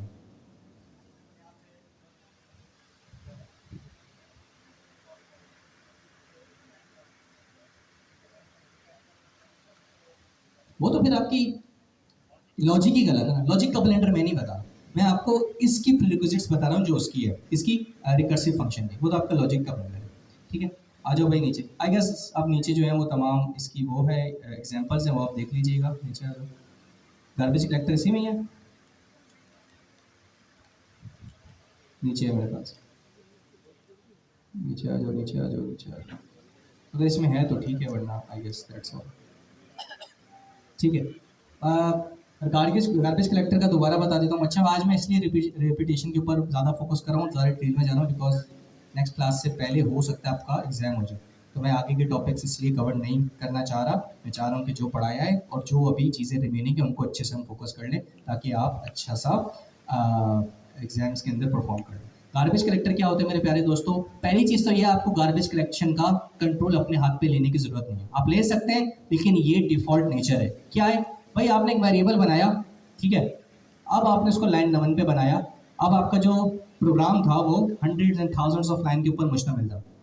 तो क्या आपने अगर उस लाइन वेरिएबल को जो फर्स्ट लाइन पे बनाया था और थर्ड लाइन पे यूटिलाइज कर लिया, क्या आपके जहन में ये चीज़, आपका जो जहन है वो इस चीज़ को एक्सेप्ट करता है कि थाउजेंड्स ऑफ लाइन तक वो वेरिएबल मेमोरी में जगह बनाए रखे? हालांकि मैंने उसको तीसरी लाइन के अंदर यूटिलाइज कर लिया, that's all there is to it. अब मैं उसको थाउजेंड्स लाइन तक नहीं इस्तेमाल कर रहा। तो यही चीज़ जो कि आपको भी समझ आ रही है, पाइथन ने भी इसी को चीज़ को समझा। और एक कॉन्सेप्ट इन जनरल प्रोग्रामिंग है, ये पाइथन का सिर्फ नहीं है, वो है गार्बेज कलेक्शन। गार्बेज कलेक्शन यही होता है कि अगर किसी वेरिएबल का कोई रेफरेंस आपके प्रोग्राम में फर्दर इस्तेमाल नहीं होगा, रेफरेंस काउंट मौजूद नहीं है कि भाई अब लाइन नंबर 1 में अगर मैंने उसको बनाया था और लाइन नंबर 3 में इस्तेमाल कर लिया है और आगे थाउजेंड्स लाइन तक उसका कोई रेफरेंस और इस्तेमाल नहीं हो रहा, मैं उस वेरिएबल को यूटिलाइज नहीं कर रहा, तो इसको मेमोरी से अब हट जाना चाहिए, इसको रिमूव हो जाना चाहिए। ये वो चीज़ है जो कि गार्बेज कलेक्शन कहलाती है। इसकी थ्योरी इनमें से किसी एक शीट के ऊपर लिखी भी है, सबसे नीचे, ज़रूर पढ़िएगा। और I guess that's all. Sorry, वो खुद इंटरनली करता है। वो जो मेमोरी मैनेजमेंट कर रहा होता है उसको पता होता है इस वेरिएबल के रेफरेंस कितनी बार इस्तेमाल होता है। टेक्निकली अगर मैं आपको थोड़ा बताऊं तो रेफरेंस काउंट बढ़ा रहा होता है। लेट्स से मैंने बोला name is equal to Mubashir, मैंने लाइन नंबर 2 में उसको यूज़ किया तो उसका रेफरेंस काउंट हो गया 1। मैंने उसको लाइन नंबर 5 में इस्तेमाल किया, उसका रेफरेंस काउंट हो गया 2। मैंने उसको लाइन नंबर 100 पे इस्तेमाल किया, उसका रेफरेंस काउंट क्या हो गया? 3। अब जब मैं वो रन हुआ ना, तो लाइन नंबर 1 पे वो इस्तेमाल हो गया, तो उसका रेफरेंस काउंट 3 से क्या हो गया? 2, क्योंकि 3 लाइन पे जब मैं उसको पहली बार इस्तेमाल करा था वो तो हो गया, तो उसका एक रेफरेंस क्या हो गया? ड्रॉप हो गया।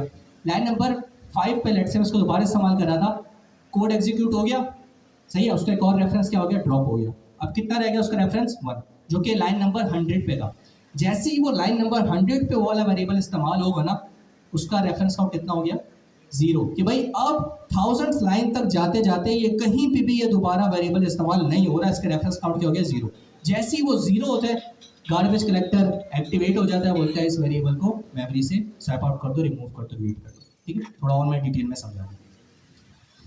ठीक है, अच्छा अब थोड़ा सा 3 मिनट का ब्रेक लेते हैं, लेकिन उसमें आपकी तरफ से कुछ सवाल बहुत ज़्यादा इंपॉर्टेंट आ रहे होते हैं। अच्छा, जब एक सवाल काफ़ी स्टूडेंट की तरफ से आता है ना, तो फिर मैं बोलता हूँ कि यार क्लास में डिस्कस कर लेते हैं, क्योंकि काफ़ी ऐसे स्टूडेंट भी होते हैं जो कि बेचारे सवाल कर ही नहीं पाते।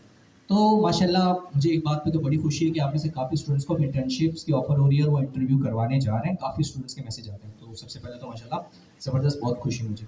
अब एक बात सबसे पहली चीज़ आती है कि भाई हमारा बैकग्राउंड नहीं है, और हमने सुना है कि इस फील्ड में बैकग्राउंड होना लाजमी है। ठीक, कंप्यूटर साइंस के आप हो, प्रीरिक्विजिट है, तभी आपको स्क्रीन प्रोसेस से आप गुजर के एक्चुअली आपका इंटरव्यू होगा और आप हायरिंग को पहुंचेंगे। तो मैं आपकी ये बात को पहले क्लियर कर दूं, ऐसा कहीं कतन ज़रूरी नहीं है कि आपके पास कंप्यूटर साइंस की डिग्री होगी तभी आप कुछ कर पाए। आज मैंने 2 इंटरव्यू लिए हैं, कल मैंने कॉल लिया था, तो पिछले 2 दिन में मैं 3 इंटरव्यू ले चुका हूँ। अभी तक मैंने या मुझे ऊपर से किसी ने नहीं बोला कि भाई इससे पहले ये पूछो कि इसने कंप्यूटर साइंस किया है कि नहीं किया। नहीं, हम पूरा पता करते हैं कि भाई डेजिग्नेशन किस डेजिग्नेशन के लिए है इंटरव्यू। एक की फुल स्टैक के लिए थी, एक की रिएक्ट नेटिव के लिए थी, और तीसरी की पता नहीं किसके लिए थी। बस फिर उसके क्वेश्चन उससे करते हैं, उसका एक्सपीरियंस पता करते हैं, उसके हिसाब से उससे क्वेश्चन करते हैं। कोई अगर आपके पास डिग्री नहीं है तो कोई मसला नहीं, आपका बैकग्राउंड नहीं है कोई मसला नहीं है। मैं पहले ही बता चुका हूँ, मैं शेफ बनना चाहता था, जो बिल्कुल ही अलग फील्ड है। अगर यकीन नहीं हो तो पिथम पता है, Pakistan institute of tourism and hotel management, सही, 2019 के जाके उसका एडमिशन फॉर्म देख लीजिएगा, मेरा नाम भी उसमें मौजूद होगा इंशाल्लाह। तो 2019 में मेरा पूरा मूड था कि भी मैं जाके शेफ बनूंगा और खाने बनाएंगे, खाने खाएंगे, एंजॉय करेंगे। लेकिन फिर आ गए इस फील्ड के अंदर, तो कोई बैकग्राउंड नहीं, और जो हमारी पढ़ाई की सोचती हुई थी कि फूड एंड साइंस टेक्नोलॉजी के अंदर जाएंगे, एंजॉय करेंगे, तो दोनों चीज़ें नहीं हुई, और ना ही हमने इस चीज़ पे दोबारा गौर किया। तो भाई मेरे प्यारे दोस्तों, आप किसी भी फील्ड से हैं, कोई किस्म का इम्पैक्ट नहीं आएगा। अगर आप जिस इंटरव्यू के लिए जा रहे हैं उसकी नॉलेज आपके पास अच्छी है, बेहतरीन है। और दूसरी चीज़, अगर आपके पास डिग्री ही नहीं है तब भी कोई मसला नहीं है, आप फिर भी कर लेंगे। कुछ कंपनीज होती हैं जिनकी प्रीरिक्विजिट होती है कि भाई कम से कम ग्रेजुएशन बैचलर्स होना चाहिए, लेकिन काफ़ी हज़ारों ऐसी कंपनीज है जिसके अंदर ये भी चीज़ मौजूद नहीं है कि अगर आपके पास इंटर भी है, अगर आपने मैट्रिक भी किया हुआ है, बेहतरीन है, कोई मसला नहीं है, आप आराम से गुजर सकते हैं। आपका इंटरव्यू भी होगा, आपका हायरिंग भी होगी, और सैलरी पे भी आपको कॉम्प्रोमाइज़ नहीं करेंगे। अगर आपने अच्छा काम किया तो ये नहीं देखेंगे कि अच्छा इसने परफॉर्म तो बहुत अच्छा किया है, लेकिन इसके पास डिग्री नहीं है, तो वैसे अगर 1 लाख मैंने देना था, इसके पास डिग्री है तो इसको 30,000 दे देता हूँ। नहीं, ऐसा नहीं है। अगर आपने सही किया है तो 1 लाख है तो 1 लाख ही होगा, भले वो बैचलर्स किया हो, भले मास्टर्स किया हो। ठीक है, जब मैंने फर्स्ट जॉब की थी तब मेरा इंटरव्यू हुआ था, मेरे साथ में मास्टर्स के लोग बैठते थे, तो हमारी कोई सैलरी के अंदर कुछ भी डिफ्रेंशिएशन इतनी नहीं थी, बेहतरीन सब साथ साथ चल रहे थे, ज़बरदस्त। ये वो चीज़ें जो मैं गुजर चुका हूँ, तो मैं ऐसा नहीं, मैं आपको ऐसे ही बता रहा हूँ हवाओं में कि भाई ऐसा हो जाता है। इन चीज़ों से मैं होके गुजरा हूँ, और मैंने इन चीज़ों का कोई भी इम्पैक्ट नहीं देखा इंटरव्यू प्रोसेस में और हायरिंग प्रोसेस में। तो मैं आपको यही बताऊंगा कि इस बात पे डिमोटिवेट होने की कतई ज़रूरत नहीं है। Make sense? गुड। ठीक है, अब मेरे ख्याल से 2 मिनट का ब्रेक लेते हैं और आपके अगले टॉपिक के ऊपर आते हैं, वो है एक्सेप्शन हैंडलिंग, जो आपको ये बताए पढ़ाएंगे हमारे नोहों ने हर चहीते नहीं भाई। इट्स 8:07, 8 बज के। अच्छा, लास्ट क्लास में सर वैसे ने आप लोगों को ये रिपोर्ट 9 दी थी पढ़ने के लिए, किसने पढ़ी थी? और आज अगर एग्जाम होता तो तैयारी है? बड़ी तैयारी है, रिपोर्ट 9 पढ़ी नहीं है सर? है, थोड़ा सा जो है ना हाई लेवल पे जाती है, लेकिन इतनी भी मुश्किल नहीं है कि आप लोगों ने इसको पढ़ा लें। हम लोग इसको स्टार्ट करते हैं। सबसे पहले तो एक्सेप्शन है क्या? एक्सेप्शन जो है ना, जब भी हम लोग कोई कोड लिखते हैं, कोई फंक्शन लिखा हम लोगों ने, और उस कोड को जब हमने एग्जीक्यूट किया, तो हमारे पास जो अनएक्सपेक्टेड एरर्स आते हैं या अनयूजुअल एरर्स आते हैं, उसको हम एक्सेप्शन कहते हैं। बेसिकली कहते ही एरर्स को है, वो एरर्स जो अनएक्सपेक्टेड हमारे पास आ जाते हैं। और ये चीज़ पाइथन के अंदर कोई नई नहीं है, आप लोगों ने ये चीज़ पहले भी पढ़ी हुई है, टाइपस्क्रिप्ट के अंदर पढ़ी थी, ट्राई कैच पढ़ा होगा आप लोगों ने। अगर आपके पास एसिंक्रोनस टास्क है तो आपने डॉट देन डॉट कैच पढ़ा होगा। नेक्स्ट जेएस में आया, आप लोगों ने एपीआई हैंडलिंग की, वहां पर ट्राई कैच पढ़ा था। कुछ भी नहीं है सिमिलर है बिल्कुल, उसके अंदर ट्राई कैच था, इसके अंदर ट्राई एक्सेप्ट था, इतना कोई मुश्किल है नहीं। अच्छा, इसको सबसे पहले देखते हैं तो इसके एक मिनट मैं इसको ओपन कर लेता हूँ।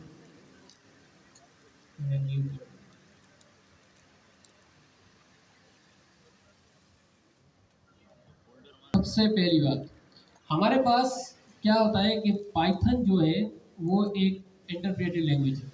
ये तो आप सबको पता ही होगा, काफ़ी क्लासेस हमारी हो चुकी है। जिसको नहीं पता तो भाई मुंह छुपा कर ही बैठे। अच्छा, पाइथन क्या है? एक इंटरप्रेटेड लैंग्वेज है। वो क्या करती है? कोड को लाइन बाय लाइन एग्जीक्यूट करती है। फर्स्ट लाइन पे आई, उसको एग्जीक्यूट किया, उसके अंदर कोई एरर नहीं था, उसने इसको एग्जीक्यूट कर दिया। सेकंड लाइन पे आई, कोई एरर नहीं था, एग्जीक्यूट कर दिया। ये ऐसे नहीं करती कि पूरे के पूरे कोड को एक साथ एग्जीक्यूट कर दे, जब कोई एरर आया फिर बताए कि भाई फिलहाल लाइन पे आपके पास एक एरर है, जाके उसको सॉल्व कर दे। ऐसा नहीं है। हमारे पास क्या होता है पाइथन के अंदर, आपका code line by line execute हो रहा होता है। अब आपने फर्स्ट लाइन को एग्जीक्यूट किया, सेकंड लाइन को एग्जीक्यूट किया, थर्ड लाइन के पास आपको एरर मिला, वो जो आपकी एग्जीक्यूशन थी वो वहीं पर ही क्रैश हो जाएगी। उसके बाद का जो भी कोड है वो आपका चलना ही नहीं है। हम लोग बेसिकली क्या करते हैं, उन एरर्स को हैंडल कर रहे होते हैं जो कि अनएक्सपेक्टेड आएंगे, हमें पता है। एज अ डेवलपर आप लोगों को भी पता होना चाहिए कि भाई इस जगह पर कोई एरर मेरे पास आ सकता है, तो आप लोगों ने उसकी वैलिडेशन जरूर करनी है। ठीक है, आपको पता होगा कि यहाँ पर हमारे पास एरर आएगा तो हमने उसको पहले से ही हैंडल करके रखना है कि कल को मेरा कोड जो है ना वो क्रैश ना हो। तो उसके लिए हम क्या करते हैं कि हम लोग ट्राई एक्सेप्ट को यूज करते हैं। अब किस किस्म के एरर्स आते हैं सबसे पहले हम लोग देख लेते हैं।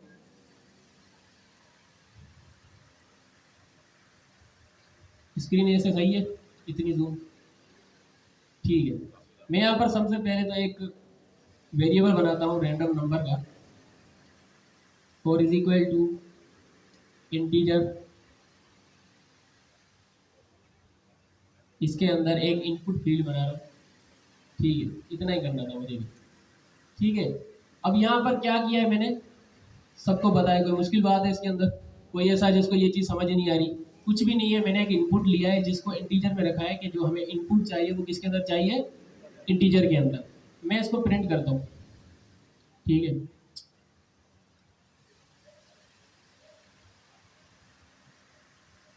Random number. अब मैंने इसको कर दिया प्रिंट। तो सिंपल यहाँ पर आपको नजर आ जाएगा, ये हमसे एक प्रॉम्प्ट मांग रहा है, कुछ भी मांग रहा है। जैसे कि मैंने 5 दे दिया तो आपके पास वो 5 प्रिंट होके आ गया। मैंने उसको क्या दिया है, इंटीजर। अगर मैं इसको दे दूं यहाँ पर, दोबारा से मैं इसको चलाता हूँ, इसको मैं दे देता हूँ आंसर में हेलो, तो मेरे पास क्या आया, एरर आया। ठीक है, इसके नीचे ये जो मैंने इसको प्रिंट किया है, इसके नीचे मैं लिखता हूँ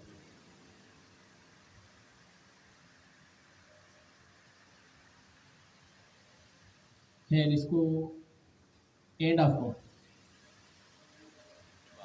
ठीक है, अब ये जो लाइन है किसके नीचे है हमारे पास, जो हमने वेरिएबल जहाँ पे प्रिंट किया है उसके बाद है। अब मैं क्या करता हूँ कि इसको मैं यहाँ पर प्रिंट कर लूँ, तो क्या हो जाएगा, मैंने इसको दिया जी, तो मेरे पास ये एरर आया। ठीक है, एरर कहाँ पर आया, हमारे पास लाइन नंबर 2 पर जब मैंने उसको प्रिंट किया वहाँ पर एरर आया। तो क्या नीचे वाला कोड इसका इससे कोई ताल्लुक है, उस एरर से? वो प्रिंट हुआ?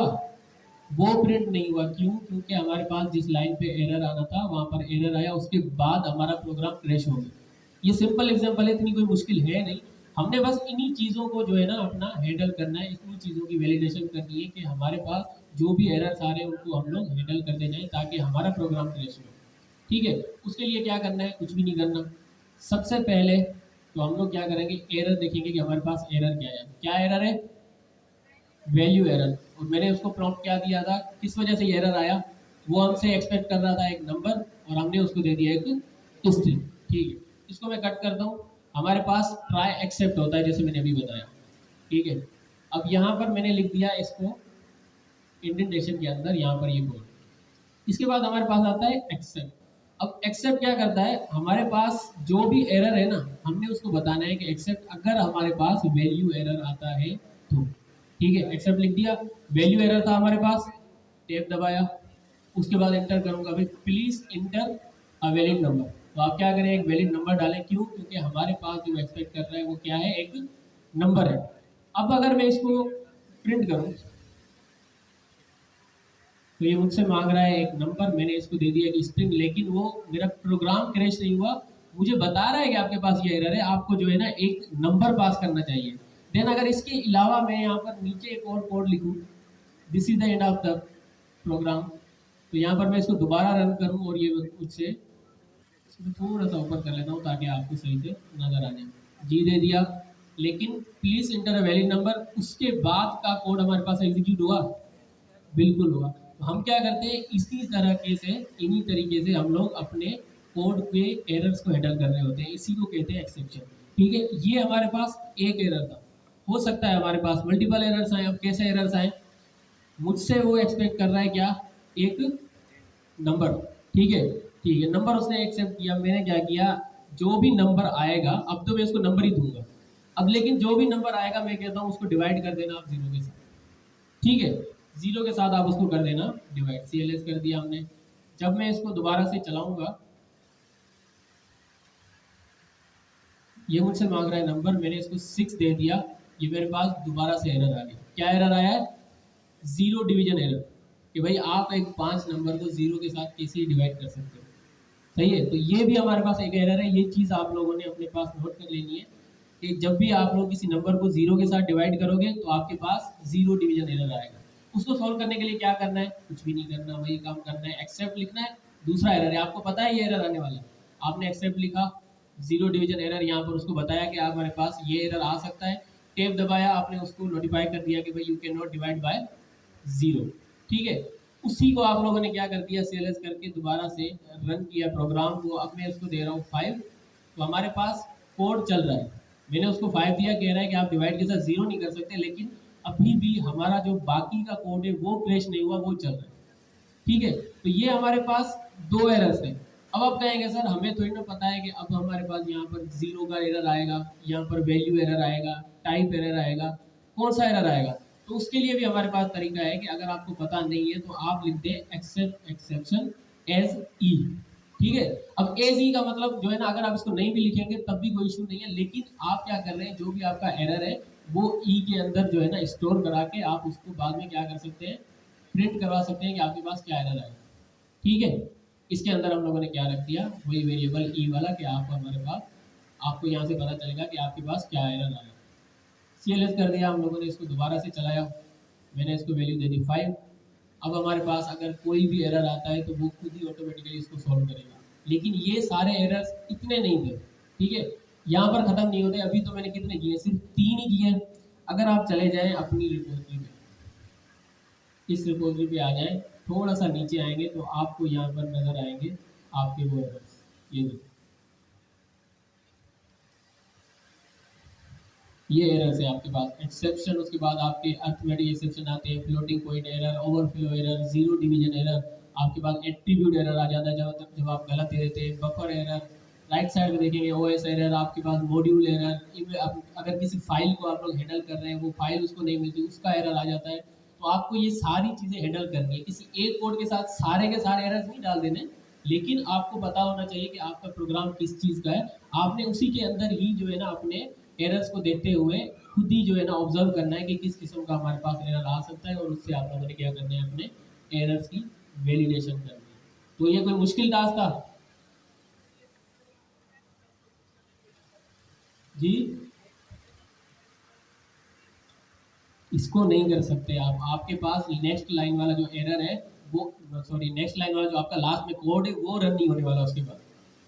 आपका जो अगर इफ ब्लॉक चलेगा ना, अगर आपके पास ट्रू हुआ तो इफ ब्लॉक चलेगा, नहीं हुआ तो एल्स ब्लॉक चलेगा, तो आपके पास जो लास्ट वाला कोड है, जो आपका आगे का प्रोग्राम है, वो क्रैश हो जाएगा, वो आपके पास रन नहीं होने वाला। तो अगर आप देखें तो मेरे पास जो कंसोल के अंदर यहाँ पर जो भी मेरे पास लास्ट वाला कोड है वो हमेशा चल रहा है, मैं जैसी भी मेरे पास एरर आ जाए लेकिन वो हमेशा चलता है, मेरा प्रोग्राम क्रैश नहीं होता, मेरी एप्लीकेशन क्रैश नहीं होने वाली।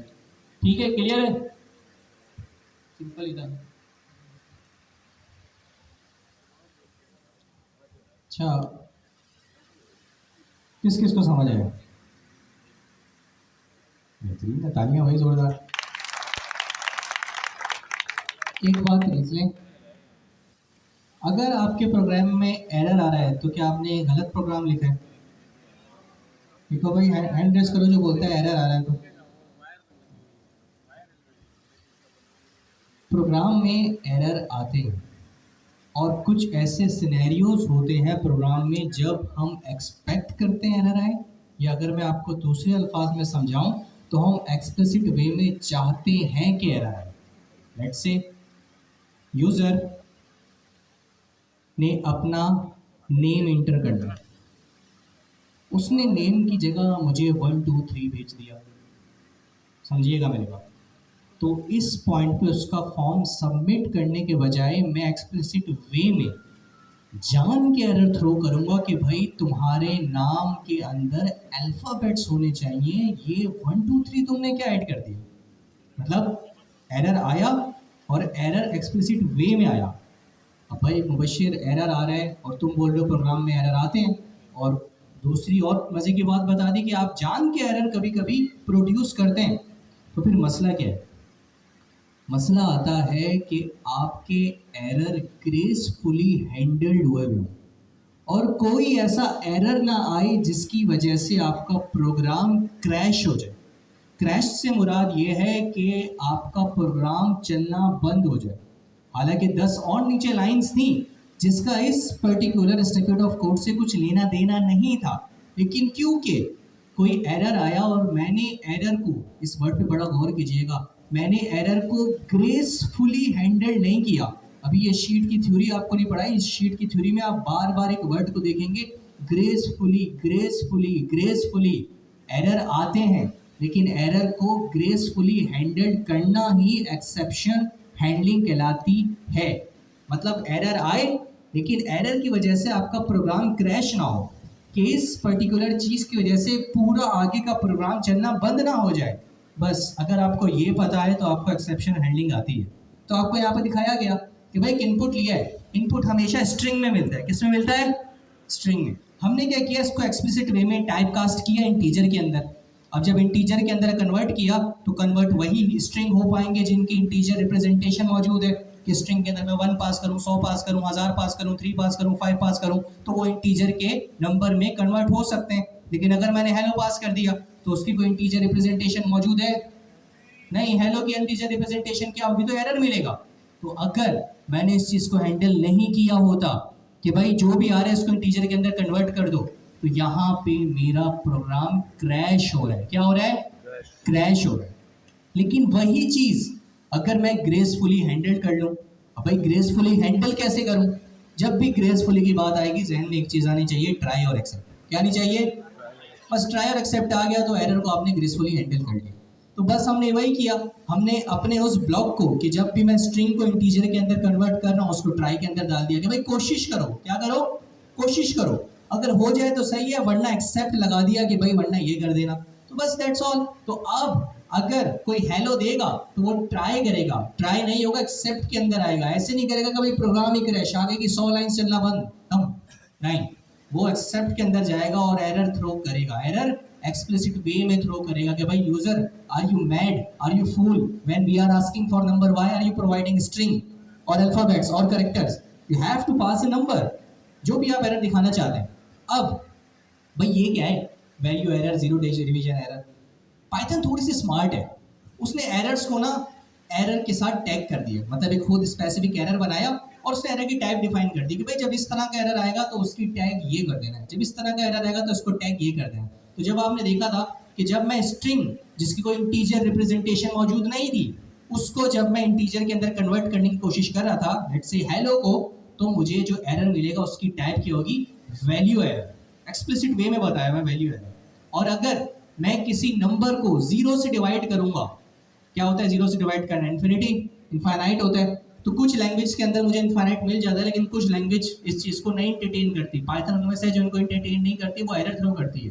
तो जब भी मैं अपने नंबर को 0 से डिवाइड करूंगा तो वैल्यू एरर नहीं आएगा। लेट्स से मैंने 1 पास किया तो बस सही है, लेट्स से इंटीजर के अंदर कन्वर्ट भी हो गया, फाइन।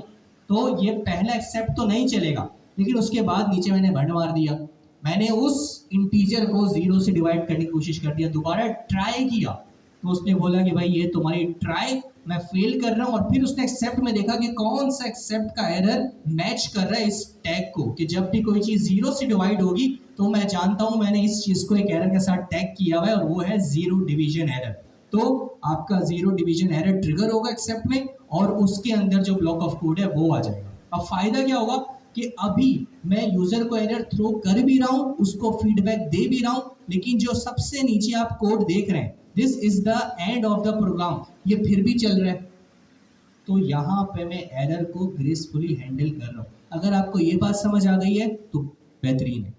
और अगर आप चाहते हैं कि भाई अब मैं क्या हर टैग लगाऊं, अब लेट से अभी तो मैंने दो चीज़ों को कैटर कर ली है कि भाई इंटीजर की रिप्रेजेंटेशन मौजूद हो वरना वैल्यू एरर थ्रो हो जाए, और अगर जीरो से डिवाइड हो रहा है तो जीरो डिवीजन एरर आ जाए। इस तरीके से और भी तो बहुत किस्म के ब्लेंडर हो सकते हैं जो यूज़र या फिर मैं कर सकता हूँ। तो क्या हर चीज़ का एरर टाइप मुझे मालूम हो? नहीं। अगर आप इस चीज़ से बचना चाहते हैं तो आप सबकी पेरेंट क्लास को पकड़ें, एरर की पेरेंट क्लास को पकड़ें, और वो क्या है, इस सबसे ऊपर दिखने वाला एक्सेप्शन। आप इस एक्सेप्शन को लें, जरा कोड में आना, और बोलते हैं कि भाई एक्सेप्ट एक्सेप्शन एज ई। आप बोलेंगे भाई वैल्यू एरर को मैंने हैंडल कर लिया क्योंकि मेरे जहन में था कि भाई ऐसा हो सकता है। जीरो डिवीजन एरर को मैंने हैंडल कर लिया क्योंकि ये भी मेरे जहन में था ऐसा हो सकता है। लेकिन इसके बाद क्या क्या हो सकता है मेरे वहमो गुमान में नहीं है, मुझे नहीं पता किस किस तरीके के और एरर टैग्स हो सकते हैं। तो मैं सबकी पेरेंट को यूज कर रहा हूँ, वो है एक्सेप्शन। अब जिस तरह का भी एरर आएगा इन ऊपर के दो के अलावा, ठीक है, उनके लिए मैंने बाउंड्री बनाई है, इन दो के अलावा कोई भी एरर आएगा तो वो एक्सेप्शन एज में चला, एज ई में चला जाएगा। तो मैंने कुछ भी नहीं किया, अपने एरर को ई वेरिएबल के अंदर स्टोर कर दिया और नीचे मैंने लॉग करा दिया कि भाई एज अनएक्सपेक्टेड एरर ऑकर्ड। तो that's all there is to it. अभी भी एरर जो है वो ग्रेसफुली हैंडल हुआ है। याद रखिएगा एरर प्रोग्राम में आते हैं, कभी खुद आते हैं, कभी आप एक्सप्लिसिटली से प्रोड्यूस करते हैं। क्या एरर आना गलत बात है? कतई गलत बात नहीं है। मसला तब आता है when you are not handling the errors, जिसको हम बोलते हैं कि भाई आपने एरर को हैंडल नहीं किया हुआ। तो क्या करना चाहिए? आपको एरर को ग्रेसफुली हैंडल करना चाहिए। जैसी ग्रेसफुली हैंडल की बात आएगी आपके जहन में ट्राई और एक्सेप्ट आना चाहिए। एक्सेप्ट के अंदर आप क्या पास कर सकते हैं? एरर्स की nature, value error, zero division error और इस तरह के बहुत सारे एरर। और अगर आप उनकी डिटेल में नहीं पढ़ना चाहते तो सबका पेरेंट एरर क्लास पकड़ लें जो है एक्सेप्ट एक्सेप्शन एज ई। ई की जगह पी डी एल एम जो भी करना चाहिए, is a variable, is nothing else. आप एलियस बना रहे एक्सेप्शन के खिलाफ और फिर उसको हैंडल करें। इससे फायदा क्या होगा? आपका प्रोग्राम क्रैश नहीं होगा, नीचे का कोड इंपैक्ट नहीं होगा और आपका प्रोग्राम बेहतरीन तरीके से चलता रहेगा और एरर ग्रेसफुली हैंडल हो जाएंगे। Clear? That's all there is to it. आपकी exceptional handling I guess that बस इतनी थी। इसके अलावा आप नीचे देख सकते हैं उन्होंने डिफरेंट एरर्स की टाइप बताई हुई है, उनको एग्जीक्यूट करके दिखाया हुआ है। मैं इसकी डिटेल में नहीं जाऊंगा, मुझे ऐसा लगेगा I am just wasting your और मेरा टाइम।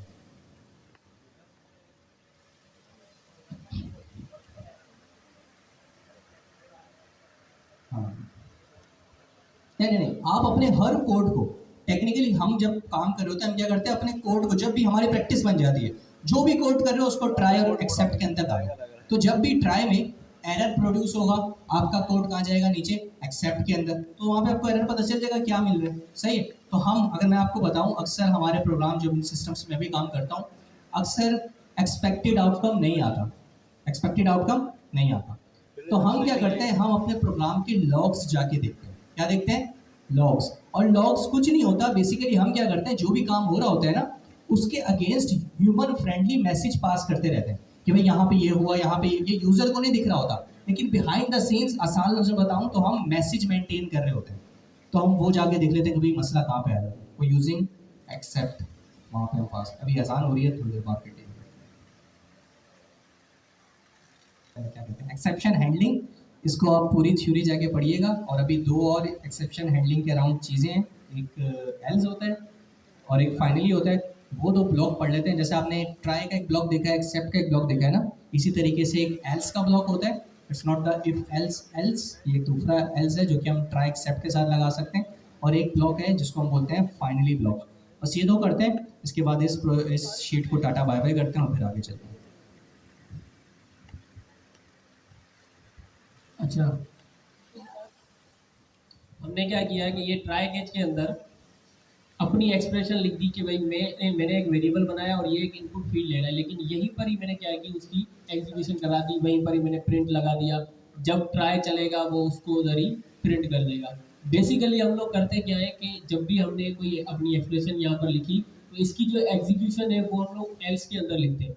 एल्स के अंदर क्यों लिखते हैं कि अगर इसके अंदर कोई भी एरर नहीं आता, हमारा कोड सक्सेसफुली कंपाइल हो जाता है, तो फिर उसके बाद जो एग्जीक्यूशन होगी, मतलब जो चीज़ प्रिंट होगी वो एल्स की तरफ से होगी, ना कि इस ट्राई की तरफ से। ट्राई के अंदर क्या रखते हैं, सिर्फ अपनी एक्सप्रेशंस, या फिर अगर हम लोग अपना टाइप स्क्रिप्ट की या नेक्स्ट.जेएस की बात करें तो उसके अंदर सिर्फ हम लोग अपनी एपीआईज बनाते हैं। उसके बाद क्या होगा वो हमारे पास एल्स के अंदर आता है, पर उसके अंदर कोई एल्स का कॉन्सेप्ट है नहीं, इसके अंदर है। तो आपने क्या करना है, यहाँ पर आके लास्ट में या फिर उसी के बाद अपने पास एल्स लिख देना है, एल्स, एंड देन उसके बाद आपने नो एजुकेशन फॉर रेस्ट। और एक उसके अलावा एक साथ ही बता देता हूँ मैं, हमारे पास एक फाइनली का कीवर्ड भी होता है। चले भाई, अच्छा फाइनली आप लोगों ने जो है ना अपने पास से पढ़ा होगा टाइप स्क्रिप्ट के अंदर, नेक्स्ट जेएस के अंदर क्या होता है। कोई एक हाथ खड़ा करके अच्छे से बता। जी,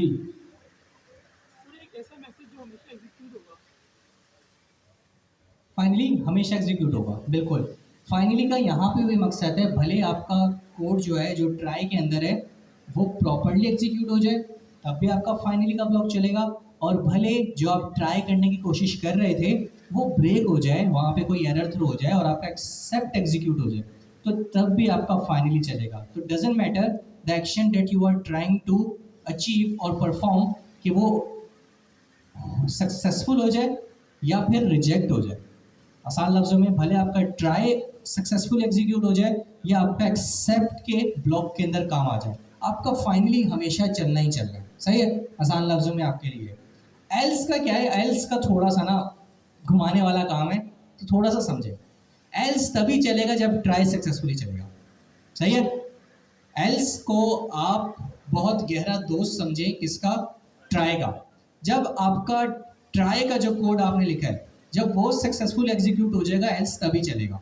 अब भाई इसको कब चलाना है, कैसे नहीं चलाना है, देयर इज नो रॉन्ग और राइट आंसर टू इट। आप एल्स को नहीं भी लिखे क्योंकि भाई पता ही है, आप उससे अच्छा ये है कि आप ट्राई के अंदर ही वो चीज़ लिख लें जो आपने एल्स के अंदर लिखनी है, क्योंकि एल्स तभी चलेगा जब ट्राई चलेगा।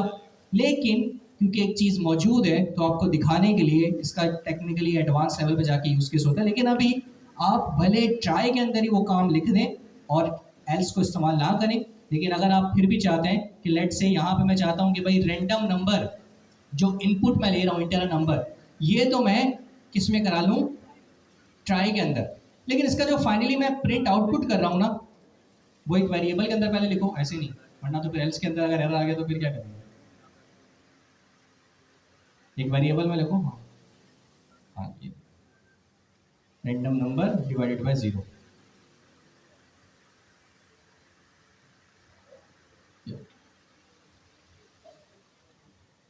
तो अब आप देखोगे भाई हमने क्या किया हुआ है, हमने, और प्रिंट कर दो वहां पे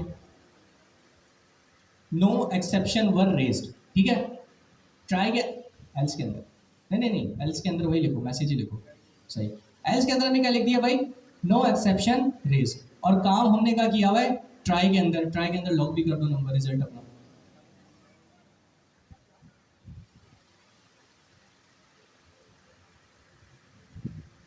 अब थोड़ा टू वे कम्युनिकेशन लेके चलते हैं, और जरा गौर से कोड को देख लो, थोड़ा जूम आउट कर दो। अच्छा एक बात, ट्राई हर हालत में चलेगा, सही है, इनिशियली तो चलेगा ना, उसमें कोई एरर आ गया तो बात बात की बात है, लेकिन ट्राई इटसेल्फ हमेशा चलेगा। यस, एक्सेप्ट हमेशा चलेगा। नो, जब ट्राई के अंदर एरर आएगा तब एक्सेप्ट चलेगा। अब वो मैटर करता है कि एक्सेप्ट कौन से एरर टाइप का हुआ है। अगर वैल्यू एरर का होगा तो एक्सेप्ट में सिर्फ कौन सा एक्सेप्ट चलेगा, पहला वाला। अगर जीरो से डिवीजन के वक्त एरर आया तो कौन सा वाला चलेगा, एक्सेप्ट जीरो डिवीजन एरर। और अगर इन दोनों में से कोई भी नहीं है, लेट्स से बिलफर्स कोई और सा एरर है, तो आपका तीसरा एक्सेप्ट जो कि पेरेंट ऑफ ऑल एरर्स है, एक्सेप्शन वाला चलेगा, ठीक है। अब आते हैं फाइनली कब चलेगा, हर वक्त फाइनली हमेशा चलेगा, हैंड रेस करो भाई। फाइनली हमेशा चलेगा, डजंट मैटर ट्राई वाला ब्लॉक जो है वो सक्सेसफुल एग्जीक्यूट होता है या फिर मेरा कोड एक्सेप्ट के अंदर आ जाता है। Make sense. यहाँ तीन तो मेरे ख्याल से कोई कंफ्यूजन नहीं होगी। अगर किसी को कंफ्यूजन होगी वो थोड़ी सी एल्स में होगी, तभी मैं टू वे कम्युनिकेशन लेके चल रहा हूँ ताकि उस तक भी हम पहुंचे। एल्स कब चलेगा, ट्राई चलेगा या ट्राई सक्सेसफुली एग्जीक्यूट हो जाएगा, अगर ट्राई चला और बात एक्सेप्ट में आ गई तो एल्स चलेगा? नो, ट्राई के बाद एल्स तभी चलेगा जब ट्राई सक्सेसफुली एग्जीक्यूट हो जाएगा। तो जरा पहले अपना ट्राई देख लें, ये हो सकता है हम एरर थ्रो करवा दे। भाई ऊपर जाना, सही है भाई, सिंपल है। वैल्यू ले रहे हैं, इंटीजर के अंदर कन्वर्ट कर रहे हैं, जीरो से डिवाइड कर रहे हैं, नहीं जीरो से डिवाइड नहीं कर रहे हैं, 10 नंबर को उस नंबर से डिवाइड कर रहे हैं और फिर रिजल्ट प्रिंट कर रहे हैं। जरा कोड एग्जीक्यूट करना मेरे प्यारे दोस्त, जरा इसको ऊपर ले जाना, क्लियर कर लेना। अगर मैं लिखूं हेलो, लिखना हेलो, इंटर नहीं करना। ट्राई चलेगा, इनिशियली चलेगा, सक्सेसफुली कंप्लीट होगा, एक्सेप्ट चलेगा। अब कौन सा चलेगा उसकी बेस में जा रहे, तीनों में से एक तो चलेगा ही चलेगा, ठीक है। क्या फाइनली चलेगा? हैंड रेस करो। क्या ट्राई चलेगा? कौन बोलते हैं ट्राई चलेगा? ओ सॉरी, गलती हो गई, गलती, माजरत माजरत। एल्स चलेगा? कौन बोलता है चलेगा? ठीक, तो हमारे हिसाब से ट्राई चलेगा, सक्सेसफुली एग्जीक्यूट नहीं हो पाएगा, और क्या चल जाएगा? एक्सेप्ट चल जाएगा। तीनों में से एक भी चीज चल जाएगा, मसला नहीं। चलो चलो, जबरदस्त। हमारा क्या चल गया भाई? एक्सेप्ट चल गया। और एक्सेप्ट के बाद ये जो नीचे वाली लाइन है, सबसे नीचे वाली है, ठीक है, जो हमने इस ट्राई किया चैलेंज से सबसे नीचे दिखा भी दो भाई, परेशान ना हो जाए मेरे दोस्त। ये आपका फाइनली चला, सही है, और फाइनली के बाद सबसे नीचे वाली लाइन आपके पास चल गई, जो कि है this is the end of the program. Expected है, सही है। अब थोड़ा सा चेंज करते हैं, दोबारा क्लियर करना कंसोल।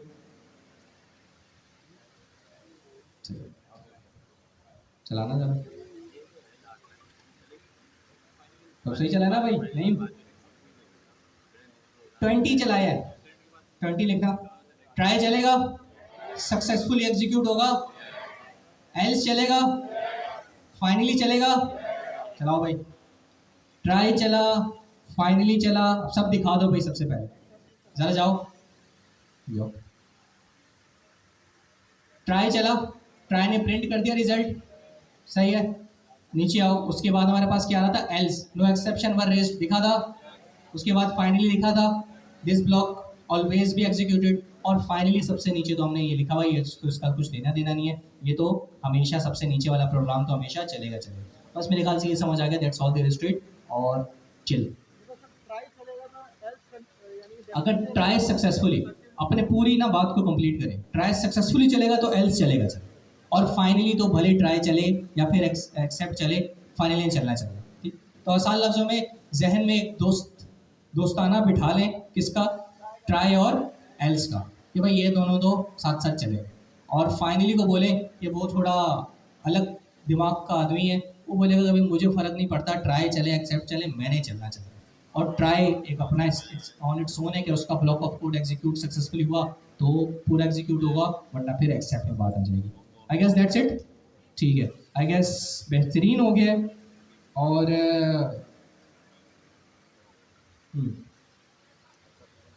44 हो रहा है मेरे पास, 1 मिनट है।